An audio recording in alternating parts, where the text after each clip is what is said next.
ಗಮಯ. ಓಂ ಸಹನಾವವತು ಸಹನೌ ಭುನಕ್ತು ಸಹ ವೀರ್ಯಂ ಕರವಾವಹೈ ತೇಜಸ್ವಿನಾಮಧೀತಮಸ್ತು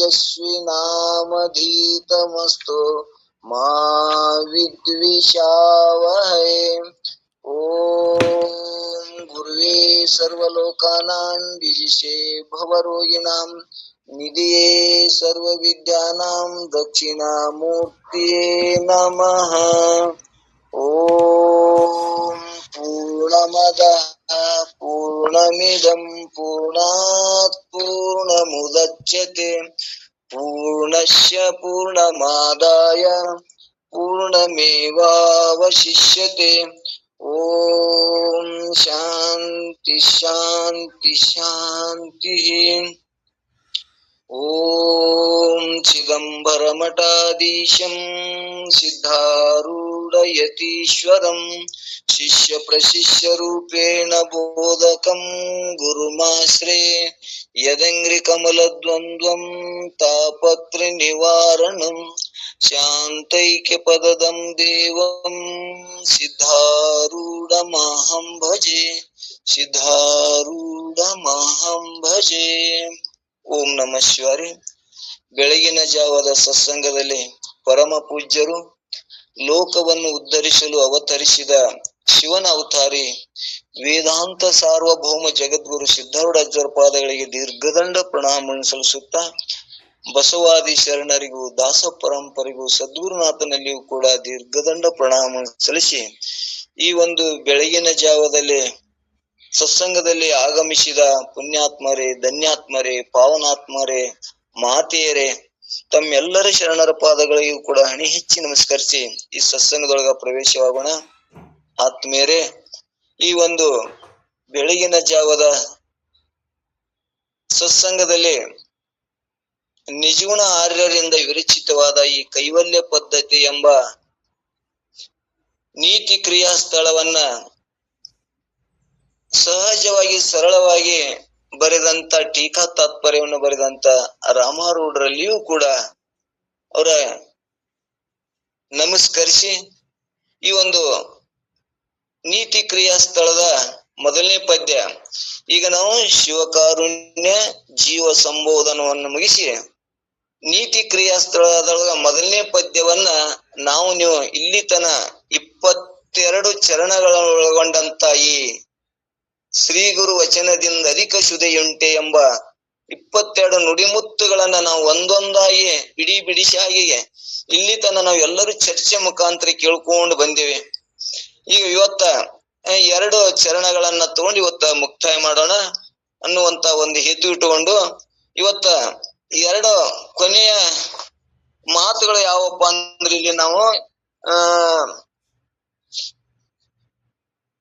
ವರಭಕ್ತಿಯಿಂದ ಸ್ವಚರಿತ್ರೆ ಒಂದುಂಟೆ ಗುರು ಶಂಭುಲಿಂಗದಿಂ ಪರದೈವ ಮುಂಟೆ ಅನ್ನುವಂತ 2 ಚರಣಗಳನ್ನು ತಗೊಂಡು ಇವತ್ತು ನಾವು ಚರ್ಚೆ ಮಾಡ್ಕೊಂಡು ಹೋಗಮ.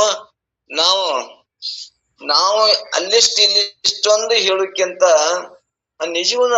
ನಿಜಗುಣ ಗ್ರಂಥಕ್ಕೆ ಸರಳವಾದ ಒಂದು ಟೀಕಾ ತಾತ್ಪರ್ಯವನ್ನು ತಿಳಿಯುವಂಗ, ಸಾಮಾನ್ಯ ಜನರಿಗೂ ತಿಳಿಯುವಂಗ ಹೇಳಿದಂತ ರಾಮಾರೂಢರು ಬರೆದಂತ ಚಿಕ್ಕ ರಾಮಾರೂಢರು ಬರೆದಂತ ಪದ್ಯವನ್ನ ಓದ್ಕೋತ ಹೋದೇವಂದ್ರ ಬಹಳ ಸರಳವಾಗಿ ತಿಳಿಯುವಂಗ, ಅರ್ಥ ಮಾಡುವಂಗ ಹೇಳಕೋತ ಬಂದರ ಅದನ್ನ ಒಂದ್ ಸ್ವಲ್ಪ ನೋಡ್ಕೊಂಡು ಹೋಗೋಣ.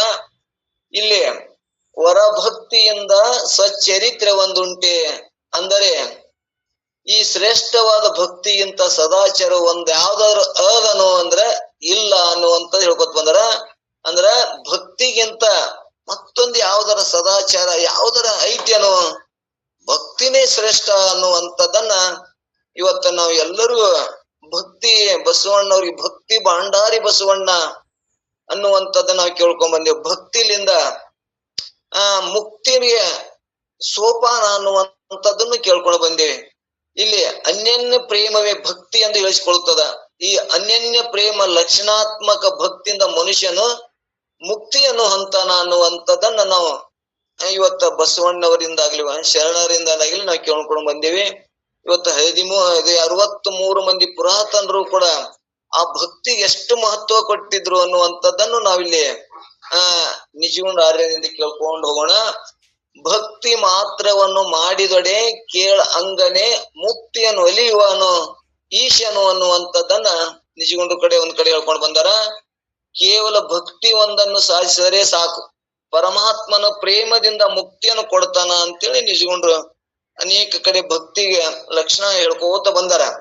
ಇಲ್ಲಿ ಮೋಕ್ಷ ಸಾಧನ ಸಾಮಗ್ರಿ ಭಕ್ತಿ ರೇವ ಗರೀಶಿ ಅನ್ನುವಂಥದ್ದನ್ನು ಕೂಡ ಇಲ್ಲಿ ಶಂಕರರು ಕೂಡ ಇದನ್ನೇ ಮಾತು ಹೇಳ್ಕೊತ ಬಂದ. ಮೋಕ್ಷಕ್ಕ ಯಾವ್ದರ ಸಾಧನ ಅದಂದ್ರ ಭಕ್ತಿನೇ ಸಾಧನೆ ಎನ್ನುವಂಥದ್ದನ್ನು ಅವ್ರು ಹೇಳ್ಕೊತ ಬಂದಾರ. ಅಂದರೆ ಮೋಕ್ಷ ಸಾಧನ ಸಾಮಗ್ರಿಗಳಲ್ಲಿ ಭಕ್ತಿ ಶ್ರೇಷ್ಠವಾದ ಸಾಧನ. ಇವತ್ತು ಎಷ್ಟೋ ಮೋಕ್ಷಕ್ಕೆ ಸಾಧನ ಸಾಮಗ್ರಿಗಳದಾವ, ಅವು ಎಲ್ಲದಕ್ಕಿಂತ ಶ್ರೇಷ್ಠವಾದದ್ದು ಭಕ್ತಿನೇ ಸುಲಭ. ಭಕ್ತಿಲಿಂದನೇ ಪರಮಾತ್ಮ ಒಲಿತಾನ ಅನ್ನುವಂಥದ್ದನ್ನ ಎಲ್ಲರೂ ಇಲ್ಲಿ ಒತ್ತು ಕೊಟ್ಟು ಶಂಕರ ಹಿಡ್ಕೊಂಡು ಇವತ್ತು ಬಸವ ಇವತ್ತಿನ ಗುರುಗಳು ಕೂಡ ಏನ್ ಹೇಳ್ಕೊತ ಬಂದಾರ, ಮೊದಲು ಭಕ್ತಿ ಮಾಡಿರಿ. ಭಕ್ತಿ ಮಾಡುವುದರಿಂದ ಬಹಳ ಸುಲಭವಾದಂತ ಜ್ಞಾನ ಮೋಕ್ಷ ಆಗ್ತದ ಅನ್ನುವಂಥದ್ದನ್ನ ಇವತ್ತು ಶಂಕರು ಹೇಳ್ಕೊಂತ ಬಂದಾರ. ಹಿಂಗ ಅಂದಾಗ ಒಂದ್ ತೋಲ್ ಇಲ್ಲಿ ಶಂಕ ಮಾಡ್ತಾರ, ನೀವು ಭಕ್ತಿ ಮಾಡಂತ ಹೇಳ್ತಿರಲ್ಲ, ಮತ್ ನಾವು ಮಾಡ್ತೇವಲ್ಲ, ಆ ಭಕ್ತಿಗೆ ನಮ್ಗೆ ಯಾಕ ಮೋಕ್ಷ ಆಗುದಿಲ್ಲ ಅನ್ನುವಂಥದ್ದು ಇಲ್ಲಿ ಶಂಕ ಮಾಡ್ತಾರ. ಭಕ್ತಿ ಅಂದ್ರ ಅನನ್ಯವಾಗಿ ಪರಮಾತ್ಮನ ನಂಬಿರಿ ಅಂತ ಹೇಳಿದ್ರಲ್ಲ, ಮತ್ತೆ ನಾವು ನಂಬೇವಲ್ಲ, ಅನ್ಯನ್ಯ ಪ್ರೇಮ ಭಕ್ತಿ ಅಂತ ಹೇಳಿದ್ರಿ, ಜಗತ್ತಿನಲ್ಲಿರ್ತಂತ ಮನುಷ್ಯರೆಲ್ಲರೂ ಭಕ್ತರಿಂದ ಹೇಳ್ಬೇಕಾಯ್ತು. ಯಾಕಂದ್ರೆ ಅವ್ರೆಲ್ಲರೂ ಕೂಡ ನಾವು ಕೂಡ ಭಕ್ತಿ ಮಾಡ್ತೇವೆ. ಎದ್ರ ಮ್ಯಾಗ ಯಾರ ಮ್ಯಾಗ ಬಹಳ ಪ್ರೇಮ ಇಟ್ಟೇವಿ, ಸ್ತ್ರೀ ಮ್ಯಾಗ, ಪುತ್ರ ಮ್ಯಾಗ, ಧನ ಕನಕ ಮೊದಲಾದ ವಿಷಯಗಳ ಪೈಕಿ ನಾವು ರಗಡ್ ಪ್ರೇಮ ಉಳ್ಳವರಾಗ್ಯವಲ್ಲ, ನಮಗೂ ಮೋಕ್ಷ ಆಗ್ಬೇಕಲ್ಲ ಅಂತೇಳಿ ಪ್ರಶ್ನೆ ಶಂಕ ಮಾಡ್ತಾನಲ್ಲಿ. ಒಂದಿಲ್ಲದ ಒಂದು ವಿಷಯಗಳಲ್ಲಿ ಅನ್ಯನ್ಯ ಪ್ರೇಮ ಉಳ್ಳವರಾಗಿದ್ದೇವಲ್ಲ ನಾವು, ಆದ್ರಿಂದ ಎಲ್ಲರೂ ಮುಕ್ತರಾಗುತ್ತಾರೆಂದು ಹೇಳ್ಬೇಕಾದಿತ್ತು, ನೀವು ಹೇಳೋ ಲೆಕ್ಕ ನೋಡಿದ್ರ ಅಂತ ಅಲ್ಲಿ ಹೇಳಿದ್ರು. ಆದ್ರ ಅದಕ್ಕೆ ಅಲ್ಲಿ ಅವ್ರು ಏನ್ ಹೇಳ್ತಾರ ಅಂದ್ರೆ ಸಮಾಧಾನ, ಸ್ತ್ರೀ ಪುತ್ರ ಧನ ಕನಕ ಮೊದಲಾದ ವಿಷಯಗಳಲ್ಲಿ ಇರ್ತಕ್ಕ ಅನ್ಯನ್ಯ ಪ್ರೇಮ ಭಕ್ತಿ ಅಂತ ಹೇಳಿಸ್ಕೊಳ್ಳುವುದಿಲ್ಲ. ಮತ್ತೇನಂದ್ರೆ ಸ್ತ್ರೀಯರಲ್ಲಿರ್ತಕ್ಕ ಪ್ರೇಮವು ಕಾಮವೆಂದು ಹೇಳಿಸ್ಕೊಳ್ಳುತ್ತದೆ, ಪುತ್ರರಲ್ಲಿರ್ತಕ್ಕ ಪ್ರೇಮವು ಮೋಹ ಅಂತ ತಿಳಿಸ್ಕೊಳ್ತದ, ಧನ ಕನಕಾದಿಗಳಲ್ಲಿರ್ತಕ್ಕ ಪ್ರೇಮ ಲೋಭ ಅಂತ ತಿಳಿಸ್ಕೊಳ್ತದ. ಆದ್ರಿಂದ ಇವು ಯಾವ ಅನ್ಯನ್ಯ ಪ್ರೇಮ ಉಳ್ಳವು ಅಲ್ಲ, ಮನುಷ್ಯರು ಭ್ರಮೆಯಿಂದ ಹೇಳಿಸ್ಕೊಳ್ಳುತ್ತಾರೆ, ಆದ್ರಿಂದ ಇವರು ಮುಕ್ತರಾಗುವುದಿಲ್ಲ ಅನ್ನುವಂಥದ್ದನ್ನ ಅಲ್ಲಿ ಶಂಕ ಮಾಡಿದಕ್ಕೆ ಅವ್ರು ಉತ್ತರ ಹೇಳ್ಕೊತ ಬಂದ್ರು. ಹಂಗಾದ್ರ ಯಾವ ಪ್ರೇಮಕ್ಕೆ ಭಕ್ತಿ ಅನ್ನುತ್ತಾರ ಅಂತೇಳಿ ಮತ್ ಪ್ರಶ್ನೆ ಮಾಡ್ತಾನ.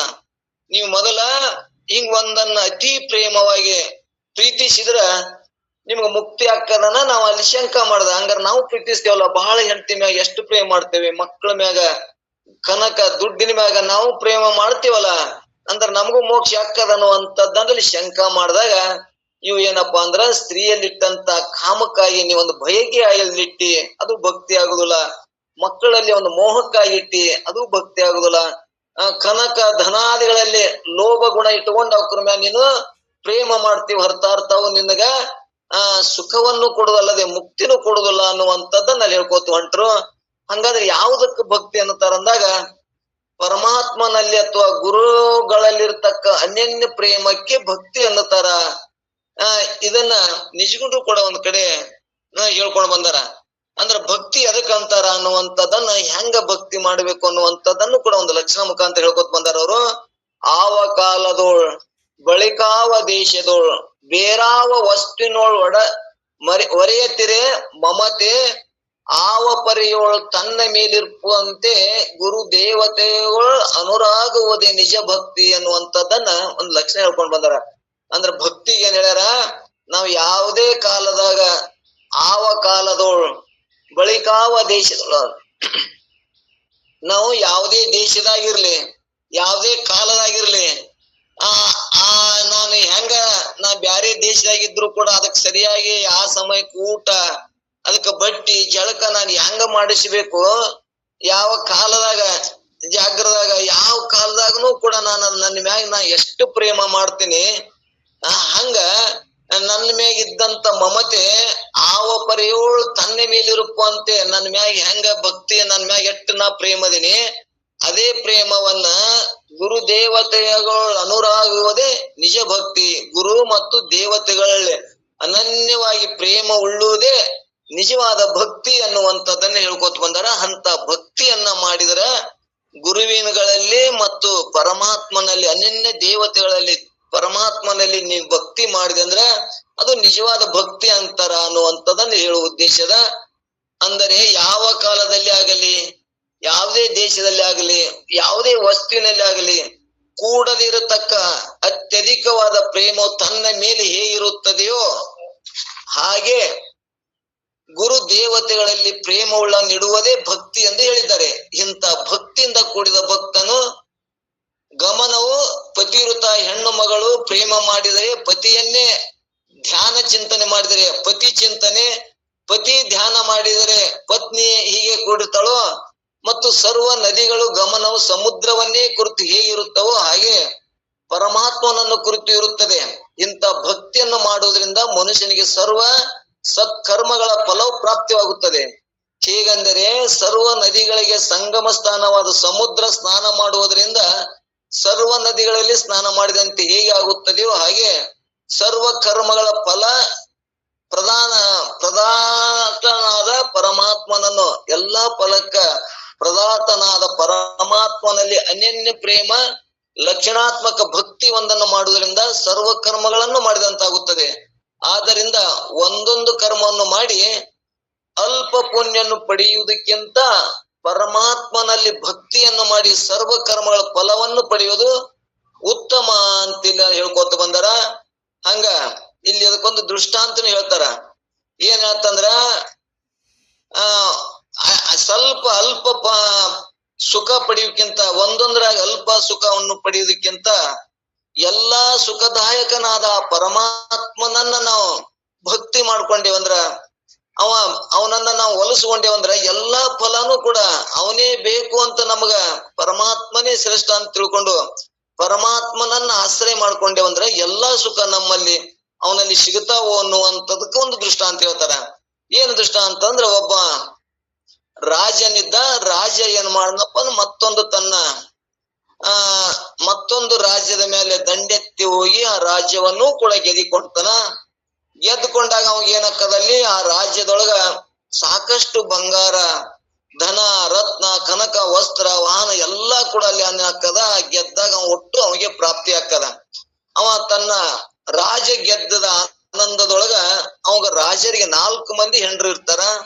ಆ 4 ಮಂದಿ ಹೆಂಡ್ರಿಗೆ ಒಂದು ಪತ್ರ ಬರೆದು ಹೇಳ್ತಾನ, ನಾನು ಇಂಥ ರಾಜ್ಯವನ್ನು ನಾ ಗೆದ್ದೀನಿ, ನಿಮಗೆ ಯಾರ್ಯಾರಿಗೆ ಏನೇನು ಬೇಕು ಹೇಳ್ರಿ, ಅದನ್ನೆಲ್ಲವನ್ನು ನಾನು ಕೊಟ್ಟು ಕಳಿಸ್ತೀನಿ ಅನ್ನುವಂಥದ್ದನ್ನ ಹೇಳಿ ಕಳಿಸಿದಾಗ ಎಲ್ಲರೂ ತಮ್ಮ ತಮ್ಮ ಏನ ಆಸೆ ಬೇಡಿಕೆಗಳಿದ್ದು ಎಲ್ಲರೂ ಕೂಡ ಒಂದು ಹಾಳಿ ಮ್ಯಾಗ ಬರೆದು ಕಳಿಸಿದ್ರು. ಒಬ್ರು ಬಂಗಾರ, ವಸ್ತ್ರ, ಒಡವೆಗಳನ್ನ ಕೇಳಿದ್ರು. ಒಬ್ಬೊಬ್ರು ಒಂದೊಂದು ಸಾಮಾನುಗಳನ್ನ ಅದ್ರೊಳಗ ಕಿತ್ತಂತ ಅದನ್ನ ಕೇಳಿದ್ರು. ಇನ್ನೊಬ್ರು ತಮಗೇನ ಆಸೆಗಳನ್ನಿರ್ತಾವಂತ ಎಲ್ಲವನ್ನೂ ಕೂಡ ಒಬ್ಬೊಬ್ರು ಒಂದೊಂದು ಹಾಳಿ ಒಳಗ್ ಬರೆದು ಕಳಿಸಿದ್ರು. ಆದ್ರ ಕೊನೆ ಹೆಂಡತಿ ಏನ್ ಮಾಡ್ಲಿಲ್ಲ ಅಂದ್ರ ಬರೀ ಒಂದು ಖಾಲಿ ಹಾಳೆಯನ್ನು ಕೊಟ್ಟು ಅದ್ರಾಗ ಒಂದು ಗೀರ ಹಾಕಿ ಕಳಿಸಿಲ್ಲ ಅಂತ, ಒಂದೇ ಅಂಕಿಯನ್ನು ಬರೆದು ಕಳಿಸಿಲ್ಲ ಅಂತ. ಅವಾಗ ರಾಜ 3 ಹೆಂಡ್ರ ನೋಡಿ ಇವ್ರ ಎಂತ ಜಾಣ್ರಲ್ಲ, ಎಷ್ಟೆಟ್ಟು ಕೇಳ್ಯಾರ, ಅವ್ರಿಗೆಲ್ಲವನ್ನು ಕಟ್ ಕಳ್ಸೋನು ಅನ್ನುವಂಥದ್ದನ್ನ ಮಂತ್ರಿ ಮುಂದ ಹಿಗ್ಲಿ ಹೇಳಕತ್ತಿದ್ದ. ಆದ್ರ ಕೊನೆ ಹೆಂಡತಿ ಏನೋ ಈಕಿಗ್ ಬರೆಯಾಕು ಇಲ್ಲ, ಈಕಿ ಏನು ಸಾಮಾನ್ಯ ಅವಶ್ಯನೇ ಇಲ್ಲ ಅಂದ್ರೆ ಈಕಿ ಎಂತ ದಡ್ಡಿ ಅದಾಳ ಅಂತೇಳಿ ಅವ್ ಬೇಯಾಕತ್ತ. ಏನ್ ತಿಳುವಳಿಕಿಲ್ಲ ಅಂತೇಳಿ ಬೇಯಾಕತ್ತಾಗ ಈ ಮಾತನ್ನ ಮಂತ್ರಿ ಕೇಳ್ದಾಗ ಹೇಳ್ತಾನ, ಏನ್ರಿ ಮಹಾರಾಜರೇ, ಇವ್ರು ಎಂತ ಜಾಣ್ರದಾರ, ಎಂತ ಒಳ್ಳೆ ವಿಚಾರಗಳನ್ನ ಇಟ್ಕೊಂಡಾರ, ಇವ್ರು ಶ್ರೇಷ್ಠ ಅಂತ ಹೇಳ್ದ. ಯಾಕ ಇವ್ರು ಏನು ಬರ್ದಿಲ್ಲ, ಒಂದನ್ನೇ ಬರ್ದಾಳ, ಬರೀ ಒಂದು ಗೀಟ್ ಹಾಕ್ಯಾಳ ಅಂತ ಹಿಂಗ್ ಕೇಳ್ದಾಗ ಆ ಮಂತ್ರಿ ತಿಳಿಸಿ ಹೇಳ್ತಾನ, ಆ ಒಂದನ್ನ ಅಂದ್ರ ನಿನ್ನನ್ನು ಒಬ್ಬನನ್ನ ನನಗ್ ಕೊಟ್ಟೆ ಅಂದ್ರ, ನನ್ನ ನೀನು ಪ್ರೀತಿಸಿದಂದ್ರ ನಿನ್ನೊಳಗೆ ಎಲ್ಲಾ ಶಕ್ತಿನೂ ನಿನ್ನಲ್ಲಿ ಅದಾವ, ಎಲ್ಲಾ ರಾಜನು ಅದಾವು, ಒಡವೆ ಎಲ್ಲಾ ಭೋಗಗಳು ಅದ್ರಾಗ ಅದಾವು. ಅದಕ್ಕೆ ನೀನು ಒಬ್ಬ ನನಗ್ ಬೇಕು ಅನ್ನುವಂಥದ್ದು ಬರ್ದಾಳ ಅಂದ್ರೆ ಎಂತ ಜಾಣಿ ಅದಾಳ ಅನ್ನುವಂಥದ್ದನ್ನ ಮಂತ್ರಿ ಹೇಳಿದಾಗ ಅವ ರಾಜನು ಹೌದಲ್ಲ ಅಂತೇಳಿ ಹಿಗ್ಗಿನಂತ. ಇದು ದೃಷ್ಟಾಂತ ಇಷ್ಟೇ. ನಾವು ಒಂದೊಂದು ಭೋಗಕ್ಕಾಗಿ, ಒಂದೊಂದು ವಿಷಯಕ್ಕಾಗಿ ನಾವು ಬಹಳ ಕಷ್ಟಪಟ್ಟು ತಪಸ್ಸು ಮಾಡಿ ಏನೇನೋ ಪಡ್ಕೊಳಕ್ ಸಾಧನೆ ಮಾಡ್ತೇವೆ, ಕಷ್ಟ ಪಡ್ತೇವೆ. ಆದ್ರೆ ಅದೇ ಎಲ್ಲವನ್ನು ಒಳಗೊಂಡಂತ ಪರಮಾತ್ಮನ ಎಲ್ಲ ಅವನಲ್ಲಿ ಏನದಾವು ಭೋಗ ಭಾಗ್ಯ ಐಶ್ವರ್ಯ ಅವನು ಎಲ್ಲವೂ ಕೂಡ ಒಳಗೊಂಡಂತ ಪರಮಾತ್ಮನನ್ನು ಒಲಿಸ್ಕೊಂಡ್ರ ಎಲ್ಲ ನಮಗ್ ಪ್ರಾಪ್ತಿ ಆಕ್ಕವಲ್ಲ ಅನ್ನುವಂಥದ್ದನ್ನ ದೃಷ್ಟಾಂತದಿಂದ ಅದಕ್ಕೆ ಸಿದ್ಧಾಂತ ಹೇಳ್ಕೊತ ಬಂದಾರ. ಅದರಂತೆ ಇಲ್ಲಿ ಇನ್ನು ಪರಮಾತ್ಮನಲ್ಲಿ ಮಾಡತಕ್ಕ ಭಕ್ತಿ ಸ್ಥಿರವಾಗಿದ್ದರೆ ಮಾತ್ರ ಪರಮಾತ್ಮ ಒಲಿಮೆ ಆಗುತ್ತದೆ. ಸುಖ ಬಂದ ಕಾಲದಲ್ಲಿ ಗುರುವನನ್ನು ಪರಮಾತ್ಮನನ್ನು ಮರೆಯುವುದು, ಕಷ್ಟ ಬಂದ ಕಾಲದಲ್ಲಿ ಸ್ಮರಿಸುವುದು, ಕಷ್ಟ ಬಂದ ಕಾಲದಲ್ಲಿ ಎಲ್ಲಾ ಪರಮಾತ್ಮನ ತಿರಸ್ಕಾರ ಮಾಡಿ ಬಿಡುವುದು, ಸುಖ ಬಂದ ಕಾಲದಲ್ಲಿ ಸ್ಮರಿಸುವುದು, ಹೀಗೆ ಮಾಡಿದ್ದಾದರೆ ಪರಮಾತ್ಮನೇ ಒಲಿಮೆ ಆಗುವುದಿಲ್ಲ. ಕಷ್ಟವೇ ಬರಲಿ ಸುಖವೇ ಬರಲಿ ಎಲ್ಲವೂ ಪರಮಾತ್ಮನೆಂದು ತಿಳಿದು ಬಿಡದೆ ಪರಮಾತ್ಮನನ್ನು ಸ್ಮರಿಸುತ್ತಿದ್ದರೆ ಪರಮಾತ್ಮನ ಒಲಿಮೆ ಆಗುತ್ತದೆ ಎಂದ ಅಭಿಪ್ರಾಯವನ್ನೇ ನಿಜಗೊಂಡ್ರು ಕೂಡ ಇದೇ ಕೈವಲ್ಯದಲ್ಲಿ ಅನುಪಮ ಅಚಲ ಭಕ್ತಿ ಭಾವಾನುಕೂಲನೇ ಶಂಭುಲಿಂಗ ಅನ್ನುವಂಥದ್ದನ್ನ ಮುಂದಿದನ್ನೇ ಹೇಳೋರದರ. ಅನುಪಮ ಉಪಮೆಗೆ ಬಾರದ ಅಚಲ ಭಕ್ತಿ ಭಾವಾನುಕೂಲನೇ ನಮ್ ಭಾವ ಹೆಂಗದಂಗ ಅನುಕೂಲ ಮಾಡವನೇ ಆ ಗುರು ಆ ಪರಮಾತ್ಮ ಶಂಭುಲಿಂಗ. ಅಂದರೆ ಉಪಮಾನ ರಹಿತವಾದ ಅಚಲ ಭಕ್ತಿ ಭಾವಕ್ಕೆ ಪರಮಾತ್ಮ ಅನುಕೂಲನಾಗುತ್ತಾನೆಂದು ಕೂಡ ಹೇಳ್ಕೊತ ಬಂದರ. ಅಂದ್ರ ಉಪಮಾನ ರಹಿತವಾದ ಉಪಮೆಗೆ ಬಾರದಂತ ಪರಮಾತ್ಮ ಅಚಲ ಭಕ್ತಿ ಭಾವಕ್ಕೆ ಪರಮಾತ್ಮನು ಭಕ್ತಿ ಭಾವಕ್ಕೆ ಒಲಿತಾನ, ಪರಮಾತ್ಮನು ಅನುಕೂಲ ಆಗುತ್ತಾನೆ ಎಂದು ಹೇಳಿದ್ದಾರೆ. ಆದ್ದರಿಂದ ಭಕ್ತಿಯು ಅಚಲವಾದಿದ್ದಿರಬೇಕು. ಇಂಥ ಭಕ್ತಿಯಲ್ಲಿಯೂ ಸಹ ಎರಡು ಪ್ರಕಾರ ಇರುತ್ತವೆ. ಅವು ಯಾವಂದರೆ ಒಂದು ಸಕಾಮ ಭಕ್ತಿ, ಇನ್ನೊಂದು ನಿಷ್ಕಾಮ ಭಕ್ತಿ. ಯಾವ್ದಾದ್ರು ಒಂದು ಫಲಾಪೇಕ್ಷೆನಿಟ್ಟುಕೊಂಡು ಮಾಡತಕ್ಕ ಭಕ್ತಿ ಸಕಾಮನ ಭಕ್ತಿ ಎಂದು ಹೇಳ್ಕೊಳ್ತದ. ಸಕಾಮ ನಾಮರೂಪ ಭಕ್ತಿ ಇಚ್ಛಿತವಾದ ಫಲವನ್ನು ಕೊಟ್ಟು ನಾಶವಾಗ್ತದ. ಇವತ್ತ ಸಕಾಮ ಫಲವನ್ನಿಟ್ಟುಕೊಂಡು ಕೂಡ ಪರಮಾತ್ಮ ನಮಗೆ ಭೋಗ ಭಾಗ್ಯನ್ನು ಕೊಡ್ತಾನ ಅನ್ನುವಂಥದ್ದನ್ನ ಹೇಳಿದಾಗ ಆ ಸಕಾಮ ಭೋಗ ಭಾಗ್ಯ ಏನಾಗ್ತದ, ಒಂದು ದಿವಸ ನಾಶ ಆಗ್ತದ. ಆದ್ರೆ ನಿಷ್ಕಾಮ ನಾಮರೂಪ ಭಕ್ತಿಯಿಂದ ಏನಾಗ್ತದಂದ್ರ ಅಂತಃಕರಣ ಶುದ್ಧ ಆಗ್ತದ. ಆ ಶುದ್ಧ ಅಂತಃಕರಣದಲ್ಲಿ ಜ್ಞಾನ ಪ್ರಾಪ್ತವಾಗಿ ಜ್ಞಾನದ್ವಾರ ಮೋಕ್ಷ ಆಗ್ತದ ಅನ್ನುವಂಥದ್ದನ್ನ ಇಲ್ಲಿ ಎಲ್ಲರ ಉದ್ದೇಶ ಏನಪ್ಪಾ ಅಂದ್ರ ಮೋಕ್ಷದ ಕಡೆನೆ ಇಚ್ಛಾದ ಅನ್ನುವಂಥದ್ದನ್ನ ನಾವು ಹೇಳ್ಕೊತ ಬಂದೇವೆ. ಇಲ್ಲಿ ಎಲ್ಲರೂ ಕೂಡ ಮೋಕ್ಷವನ್ನೇ ಹೊಂದಬೇಕು. ಇಲ್ಲಿ ಮೋಕ್ಷವನ್ನಂದ್ರ ಇಲ್ಲಿ ಪುರುಷಾರ್ಥ ಯಾವ ಅನ್ನುವಂಥದ್ದನ್ನ 4 ಹೇಳ್ಕೊತ ಬಂದಾರ. ಅಲ್ಲಿ 4 ಪುರುಷಾರ್ಥ ಯಾವ ಅಂದ್ರ ಧರ್ಮ, ಅರ್ಥ, ಕಾಮ, ಮೋಕ್ಷ. ಆದ್ರ ಮೋಕ್ಷವೇ ಪ್ರಧಾನವಾದದ್ದು. ಇವು ಏನದಾವಲ್ಲ 3 ಕೂಡ ಗೌಣ್ಯವಾದದ್ದು ಅನ್ನುವಂಥದ್ದನ್ನ ಹೇಳ್ಕೊತ ಬಂದಾರ. ಇಲ್ಲಿ ಪ್ರಧಾನ ಶ್ರೇಷ್ಠ ಯಾವುದು? ಮೋಕ್ಷ. ಆದ್ರ ಇಲ್ಲಿ ಧರ್ಮ ಮೋಕ್ಷವನ್ನ ನಾವು ಸಾಧನೆ ಮುಖಾಂತರ ಪಡ್ಕೋಬೇಕು, ಸಾಧನೆ ಮಾಡ್ಬೇಕು. ಇವು ಏನದ ಉಳ್ಕದು ಯಾವ ಕಾಮ, ಅರ್ಥ ಅಂದ್ರೆ ಹಣ, ಮತ್ತು ಇವು ಕಾಮ ಅಂದ್ರೆ ಬಯಕೆ. ಇವು ಹೆಂಗಿರ್ತಾವಪ್ಪ ಅಂದ್ರ ನಮ್ ಪ್ರಾರಬ್ಧ ಅನುಗುಣವಾಗಿ ಬಂದಿರ್ತಾವ. ಅವಕ್ಕೂರ್ನೇನು ನಾವು ಪ್ರಯತ್ನ ಮಾಡೋದು ಬೇಕಾಗಿಲ್ಲ, ನಾವು ದುಡ್ಡಿಗಾಗಿ ಪ್ರಯತ್ನ ಮಾಡೋದು ಬೇಕಾಗಿಲ್ಲ. ನಾವು ಪ್ರಾರಬ್ಧ ಕಟ್ಕೊಂಡೇ ಬಂದೇವಿ. ಏಟ್ ರೊಕ್ಕ ಇರ್ಬೇಕು, ಹೆಂಗಿರ್ಬೇಕು ಅನ್ನುವಂಥದ್ದನ್ನ ಅಲ್ಲಿ ಕಟ್ಕೊಂಡೇ ಬಂದೇವಿ. ಅದಕ್ಕೆ ನಾವು ಪ್ರಯತ್ನ ಮಾಡೋದು ಬೇಕಾಗಿಲ್ಲ.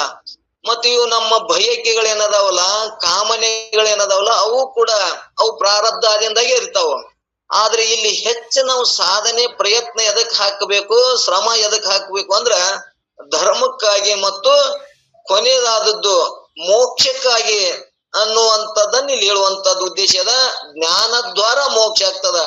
ನಿಷ್ಕಾಮ ಕರ್ಮ ಮಾಡುವುದರಿಂದ, ನಿಷ್ಕಾಮ ಭಕ್ತಿ ಮಾಡುವುದರಿಂದ ಅಂತಃಕರಣಗಳೇನದಾವಲ್ಲ, ಮನ ಬುದ್ಧಿ ಚಿತ್ತ ಅಹಂಕಾರಗಳು ಏನಾಕವು ಶುದ್ಧ ಆಗ್ತಾವು. ಮತ್ತ ಶುದ್ಧ ಅಂತಃಕರಣ ದ್ವಾರದಲ್ಲಿ ಅದು ಜ್ಞಾನ ಪ್ರಾಪ್ತಿ ಆಗ್ತದ. ನಮ್ಗ ಅಂತಃಕರಣ ಶುದ್ಧ ಇರ್ಲಿಕ್ಕಂದ್ರ ನಾವು ನೀನೆ ವಿಚಾರ ಚಂದ್ರದಾಗ ಕೇಳ್ಕೊಂಡ್ ಬಂದೇವಿ. ನಾವು ಗುರುವಿನ ಮುಖಾಂತರ ಸಟ್ ಶಾಸ್ತ್ರಗಳನ್ನ ಅಭ್ಯಾಸ ಮಾಡಿದ್ರು ಕೂಡ ನಮ್ಗ ದೃಢ ಅಪರೋಕ್ಷ ಜ್ಞಾನ ಆಗೋದಲ್ಲ ಗುರುಗಳೇ ಅಂತೇಳಿ ಪ್ರಶ್ನೆ ಮಾಡ್ಯಾರ. ಅವಾಗ ಅವ್ರು ಏನ್ ಹೇಳ್ಕೊತ ಬಂದ್ರು, ನಿನ್ನಲ್ಲಿನ ಏನು ದೋಷ ಅದಪ್ಪ ಅಂದ್ರ ಪಾಮರ ಜನರ ಸಂಘ ಅದ, ಇನ್ನ ಒಂದಿಷ್ಟು ಮಲದೋಷ ಅದ, ಮತ್ತು ನಿನ್ನಲ್ಲಿ ದ್ವಂದ್ವಗಳದಾವು. ಇವು ಎಲ್ಲಾ ಇಟ್ಕೊಂಡು ನೀ ಗುರು ಮುಖಾಂತರ ಕೇಳಿದ್ರು ಕೂಡ ವೇದದಲ್ಲಿ ನಿನ್ನಲ್ಲಿ ಅಪನಂಬಿಕೆ ಅದ. ಇವು ಎಲ್ಲಾ ನಿನ್ನಲ್ಲಿ ದೋಷಗಳನ್ನ ಇಟ್ಟುಕೊಂಡು ದೃಢ ಅಪರೋಕ್ಷ ಜ್ಞಾನ ಆಗಂದ್ರೆ ಹೆಂಗ ಆಗ್ತದ ಅನ್ನುವಂಥದ್ದನ್ನ ನಾವು ಕೇಳ್ಕೊಂಡು ಬಂದೇವೆ. ಅದಕ್ಕೆ ಇಲ್ಲಿ ನಮ್ಗೆ ಏನ್ ಬೇಕಾಗ್ಯದಪ್ಪ ಅಂದ್ರ ಶುದ್ಧ ಅಂತಃಕರಣ ಉಳ್ಳವರಿಗೆ ಮಾತ್ರ ದೃಢ ಅಪರೋಕ್ಷ ಜ್ಞಾನ ಆಗ್ತದ ಅನ್ನುವಂಥದ್ದನ್ನ ಅಲ್ಲಿ ಆ ಕೇಳ್ಕೊಂಡು ಬಂತೇವಿ. ಅದರಂತೆ ಇಲ್ಲಿ ಕೂಡ ಏನ್ ಹೇಳ್ತಾರ, ಶುದ್ಧ ಅಂತಃಕರಣದಲ್ಲಿ ಜ್ಞಾನ ಪ್ರಾಪ್ತವಾಗಿ ಜ್ಞಾನದ್ವಾರ ಮೋಕ್ಷ ಆಗ್ತದ. ಆದ್ರಿಂದ ನಿಷ್ಕಾಮ ನಾಮರೂಪ ಭಕ್ತಿಯನ್ನು ಶ್ರೇಷ್ಠವೆಂದು ಹೇಳ್ಕೊಳ್ತದೆ. ಅದಕ್ಕಾಗಿ ಭಕ್ತರು ನಿಷ್ಕಾಮ ನಾಮರೂಪ ಭಕ್ತಿಯನ್ನೇ ಸಾಧಿಸಬೇಕು.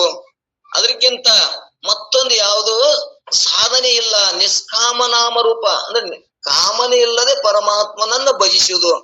ಅವನು ನಾನ್ ಮೊದಲು ಹೇಳಿದ್ರಲ್ಲ, ನನ್ನ ಮ್ಯಾಗ ಹೆಂಗ ನಾ ಪ್ರೇಮದೀನಿ ಹಂಗ ಯಾವಾಗಲೂ ಭಗವಂತನಲ್ಲಿ ಮತ್ತು ಗುರುವಿನಲ್ಲಿ ನಾವು ಎಲ್ಲೇ ಯಾವ ದೇಶ ಇರ್ಲಿ, ಯಾವುದೇ ಬಡತನ ಇರ್ಲಿ, ಮತ್ತು ಯಾವೇ ದವಾಖಾನೆಯಾಗಿದ್ರು ಕೂಡ ನನ್ನ ಮ್ಯಾಗ ಎಷ್ಟು ಪ್ರೇಮ ಉಳ್ಳವನಾಗಿ ಅದನ್ನ ಕಾರ್ಯನಿರ್ವಹಿಸ್ತೀನಿ.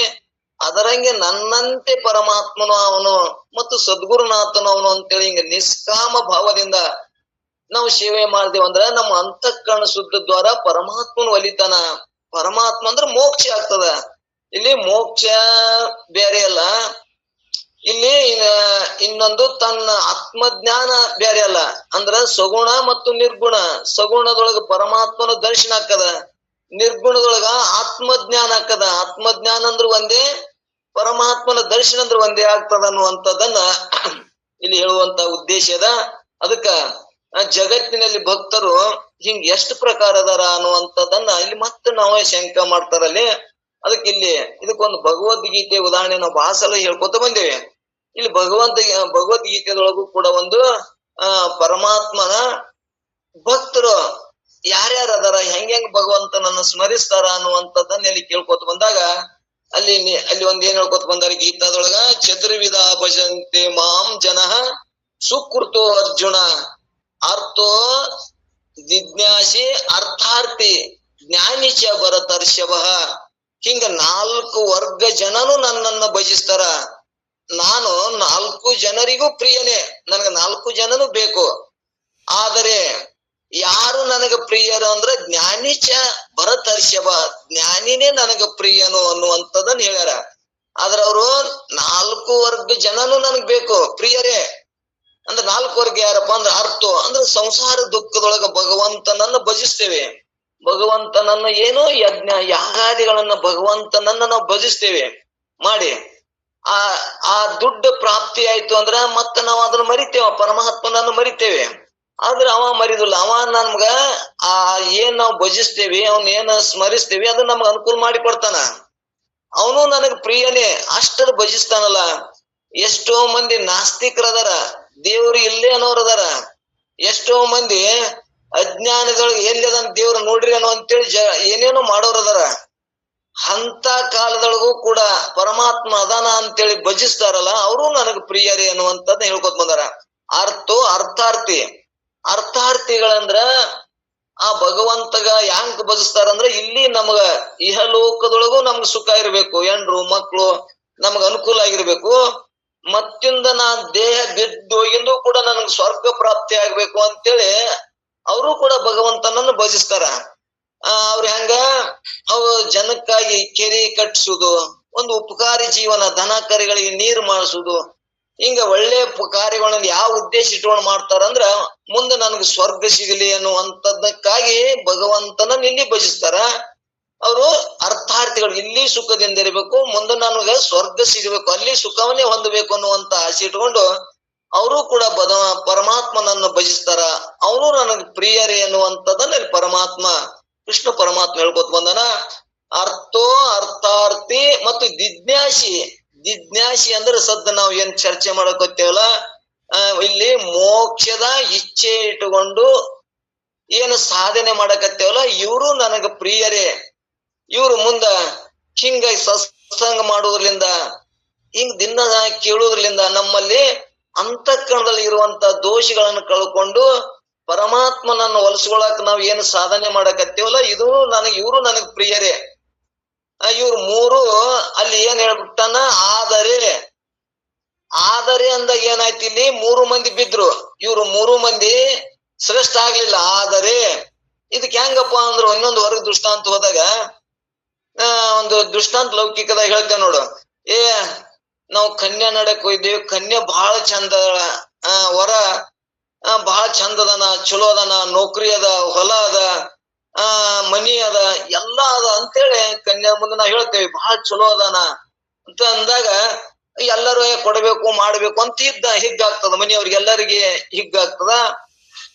ಆದರೆ ಅಂದ್ರಪ್ಪ ಅಂದ್ರ ಅವ್ ಎಲ್ಲಾ ಬಿದ್ದು, ನೌಕರಿ ಇದ್ದದ್ದು ಹೋಯ್ತು, ಮನಿ ಎಲ್ಲಾ ಒಳ್ಳೆ ಒಂದ್ ಎಲ್ಲ ಹೋಯ್ತು. ಆದರೆ ಅಂತಂದ್ರ ಏನು ಅಂತಂದ್ರ ಅವ್ ಇನ್ನೊಂದು ಲಗ್ನ ಆಗ್ಯದ ಅಂತಂದ್ಬಿಟ್ರಂದ್ರ ಅವ್ ಯಾವ ಬೇಡ, ಆ ವರನೇ ಬೇಡ ಅಂತ ಹೆಂಗ ತಿರಸ್ಕಾರ ಮಾಡ್ತೇವಿ. ಇಲ್ಲಿ ಭಗವಂತನು ಕೂಡ ಆದರೆ ಅಂತಂದ್ ಇಲ್ಲಿ ಏನಂತಾನ, ಜ್ಞಾನಿಚ ಬರ ತರ್ಷಭ, ಜ್ಞಾನಿನೇ ನನಗ ಪ್ರಿಯನೋ ಅನ್ನುವಂಥದ್ದನ್ನ ಹೇಳ್ಕೊತ ಬಂದರ. ಜ್ಞಾನಿ ಯಾಕೆ ಪ್ರಿಯ ಅಂದ್ರ ಅವನ ಹೃದಯವೇ ನಾನು, ನಾನೇ ಅವನು, ನಾ ಬ್ಯಾರೆ ಅಲ್ಲ, ಅವ ಬ್ಯಾರೆ ಅಲ್ಲ. ಜ್ಞಾನಿ ಹೆಂಗಿರ್ತಾನಂದ್ರ ಆ ಭಗವಂತನೇ ನಾನು ಅಂತೇನು ತಿಳ್ಕೊಂಡಿರ್ತಾನಲ್ಲ, ಅವ ನನಗ ಪ್ರಿಯನು ಅನ್ನುವಂಥದ್ದಂದ್ರ ನನ್ನ ಹೃದಯನೇ ಅವನು, ಅವ ಬ್ಯಾರೆ ಅಲ್ಲ, ನಾ ಬ್ಯಾರೆ ಅಲ್ಲ, ನನ್ನ ಮ್ಯಾಗ ನಾ ಹೆಂಗ ಪ್ರಿಯ ಅದೀನಿ ಹಂಗ ಜ್ಞಾನಿ ಚಬ್ಬರ ತರ್ಷಭ, ಜ್ಞಾನಿನೇ ಪ್ರಿಯ ಅನ್ನುವಂಥದ್ದನ್ನ ಇಲ್ಲಿ ಹೇಳ್ಕೊತ ಬಂದಾರ. ಅದಕ್ಕೆ ತೇಷಾಂ ಜ್ಞಾನಿ ನಿತ್ಯಯುಕ್ತ ಏಕ ಭಕ್ತಿ ವಿಶೇಷತೆ ಪ್ರಿಯೋ ಜ್ಞಾನಿ ಅರ್ಥಾರ್ಥಿ ಮಹಂ ಸ್ವಚಮ ಪ್ರಿಯ. ಅಂದ್ರೆ ಇಲ್ಲಿ ನನಗ ಆತನೇ ಪ್ರಿಯ, ಜ್ಞಾನಿನೇ ನಿತ್ಯಯುಕ್ತ, ಅವನಲ್ಲಿ ಏಕ ಭಕ್ತಿ ಇರ್ತ, ಅವನೇ ನನಗ ಪ್ರಿಯನು ಅನ್ನುವಂಥದ್ದನ್ನ ಇಲ್ಲಿ ಗೀತಾನು ಕೂಡ ಪ್ರಮಾಣ ಕೊಟ್ಟು ಹೇಳ್ಕೊತ ಬಂದಾರ. ಅಂದರೆ ಜಗತ್ತಿನಲ್ಲಿ 4 ತರದ ಜನರು ನನ್ನನ್ನು ಕುರಿತು ಬಯಸುತ್ತಾರ, ಅವ್ರು ಎಲ್ಲರೂ ಪುಣ್ಯವಂತರೇ ಇರುತ್ತಾರೆ. ಅವ್ರು ಯಾರಂದರೆ ಅರ್ಥ, ಜಿಜ್ಞಾಸಿ, ಅರ್ಥಾರ್ಥಿ, ಮುಕ್ತರೆಂಬ 4 ಪ್ರಕಾರದಲ್ಲಿ ಇರುತ್ತಾರೆ. ಯಾವ್ದಾದ್ರೂ ಒಂದು ಸಂಕಟ ಬಂದಾಗ ಅವರ ನಿವೃತ್ತಿಗೋಸ್ಕರ ಪರಮಾತ್ಮನನ್ನು ಬಯಸ್ತಾರ. ಅವಾಗ ಏನಾಗಬೇಕು, ಅರ್ಥ ಅಂದ್ರ ಹಣಕ್ಕಾಗಿ, ಸುಖಕ್ಕಾಗಿ ಅರ್ಥನೆಂದು ಹೇಳಿಸ್ಕೊಳ್ಳುತ್ತಾನೆ. ಆತ್ಮಜ್ಞಾನ ಪ್ರಾಪ್ತಿಗೋಸ್ಕರವಾಗಿ ಪರಮಾತ್ಮನನ್ನು ಬಯಸತಕ್ಕವನು ಯಾವನೋ ಅವನು ಜಿಜ್ಞಾಸು. ಅಂದ್ರ ನಾವು ಆತ್ಮಜ್ಞಾನಕ್ಕಾಗಿ ನಾವು ನಿತ್ಯ ಏನು ಸಾಧನೆ ಮಾಡ್ತೇವಲ್ಲ, ನಾಮಸ್ಮರಣೆ ಇಂತ ಬಿಟ್ಟು ಬಿಡದೆ ಸತ್ಸಂಗಕ್ಕೆ ಬರುದು, ಇದಕ್ಕೇನಂತಾರ ಜಿಜ್ಞಾಸಿ. ಅಂದ್ರ ಇಲ್ಲಿ ಜಿಜ್ಞಾಸು ಅಂದ್ರ ಮುಕ್ತಿಗೋಸ್ಕರಕ್ಕಾಗಿ ನಾವ್ ಏನು ಸಾಧನೆ ಮಾಡಕತ್ತೇವಲ್ಲ, ಆತ್ಮಜ್ಞಾನಕ್ಕ ಪ್ರಾಪ್ತಿಗೋಸ್ಕರ ಏನು ಪರಮಾತ್ಮನನ್ನು ಭಜಿಸ್ತಾಕತ್ತೇವಲ್ಲ, ಅದು ಏನಾಗ್ತದಪ್ಪ ಅಂದ್ರ ಇವರು ಕೂಡ ನನಗ್ ಪ್ರಿಯರೇ, ಇಂದಿಲ್ಲ ನಾಳೆ ಇವ್ರಿಗೆ ಕೂಡ ಜ್ಞಾನವನ್ನು ಹೊಂದಿ ಇವರು ಕೂಡ ಮುಕ್ತರಾಗ್ತಾರ, ಇವರು ನನಗ್ ಪ್ರಿಯರೇ ಅನ್ನುವಂಥದ್ದನ್ನ ಹೇಳ್ಕೊತ ಬಂದಾರ.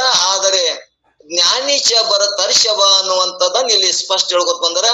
ಇಲ್ಲಿ ಇಹಲೋಕದಲ್ಲಿ ಮತ್ತು ಪರಲೋಕದಲ್ಲಿರುವ ಸ್ತ್ರೀ, ಪುತ್ರ, ಧನಾದಿ ಭೋಗ ಸಾಧನೆಗಳು ಅರ್ಥವೆಂದು ಹೇಳಿಸ್ಕೊಳ್ತವೆ. ಅವುಗಳ ಪ್ರಾಪ್ತಿಗೋಸ್ಕರವಾಗಿ ನನ್ನನ್ನು ಭಜಿಸ್ತಕ್ಕವನು ಯಾವನೋ ಅವನು ಅರ್ಥಾರ್ಥಿ ತಿಳಿಸಿಕೊಳ್ಳುತ್ತಾನೆ. ಸುಗ್ರೀವ, ವಿಭೂಷಣ, ಅಭಿಮನ್ಯು ಮೊದಲಾದ ಇಹಲೋಕದ ಭೋಗಗಳಿಗಾಗಿ ಹೇಗೆ ನನ್ನನ್ನು ಆರಾಧಿಸಿದರು, ಹಾಗೆ ನನ್ನನ್ನು ಭೋಗದ ಸಲುವಾಗಿ ಆರಾಧಿಸತಕ್ಕವನು ಅರ್ಥಾರ್ಥಿಗಂದು ಹೇಳಿಸ್ಕೊಳ್ಳುತ್ತಾನೆ. ಇವರೆಲ್ಲರೂ ಸಕಾಮ ಭಕ್ತರು. ಇವರು ತಮ್ಮ ತಮ್ಮ ಇಚ್ಛೆ ವಸ್ತುಗಳ ಪ್ರಾಪ್ತವಾದ ಕೂಡಲೇ ನನ್ನನ್ನು ಬಿಟ್ಟು ಬಿಡುತ್ತಾರೆ. 4ನೇವನಾದ ಮುಕ್ತನಾದ ಭಕ್ತನು ಮಾತ್ರ ನನ್ನನ್ನು ಯಾವ ಕಾಲದಲ್ಲಿ ಬಿಡುವುದಿಲ್ಲ. ನಾನೇ ಸರ್ವತ್ರದಲ್ಲಿ ವಾಸವಾಗಿದ್ದೇನೆ, ನಾನೇ ತನ್ನ ಆತ್ಮನೆಂದು ಅಭೇದ ಚಿಂತನೆಯಿಂದ ಸದಾ ನನ್ನನ್ನೇ ಬಯಸುತ್ತಾನೆ. ಆದ್ದರಿಂದ ಅವನೊಬ್ಬ ಏಕ ಭಕ್ತಿ ಉಳ್ಳವನಾಗಿದ್ದಾನೆ. ಆದ್ರಿಂದ ಜ್ಞಾನಿಯಲ್ಲಿ ನಾನಿದ್ದೇನೆ, ನನ್ನಲ್ಲಿ ಜ್ಞಾನಿ ಇರುತ್ತಾನೆ, ಅವನೊಬ್ಬನನ್ನೇ ನಿಷ್ಕಾಮ ಭಕ್ತನು ಅಂತ ಜ್ಞಾನಿ ಒಬ್ಬನಿಗೆ ನನಗೆ ಪರಮ ಪ್ರೇಮಕ್ಕ ಪ್ರೀತನಾಗಿದ್ದಾನೆಂದು ಭಗವಂತ ಇಲ್ಲಿ ಹೇಳ್ಕೊತ ಬಂದಾನ ಅನ್ನುವಂಥದ್ದು ಗೀತಾ ಪ್ರಮಾಣ ಕೊಟ್ಟು ಹೇಳ್ಕೊತ ಬಂದ್ರು. ನಿಷ್ಕಾಮ ಭಕ್ತನು ಅಂತ ಜ್ಞಾನಿ ಒಬ್ಬನೇ ನನಗೆ ಪರಮ ಪ್ರೇಮಕ್ಕೆ ಪಾತ್ರನಾಗಿದ್ದಾನೆ ಅನ್ನುವಂಥದ್ದನ್ನ ಗೀತಾದ ಉಲ್ಲೇಖನವನ್ನು ಇಲ್ಲಿ ತಿಳಿಸ್ಕೋತ ಬಂದ್ರು.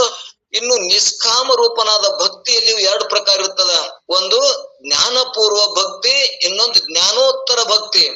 ಜ್ಞಾನಪೂರ್ವ ಭಕ್ತಿಯಲ್ಲಿ ಜ್ಞಾನಕ್ಕೆ ಸಾಧನವಾಗಿರ್ತವೆ, ಜ್ಞಾನೋತ್ತರ ಭಕ್ತಿ ಜ್ಞಾನದ ಫಲವಾಗಿರ್ತದೆ.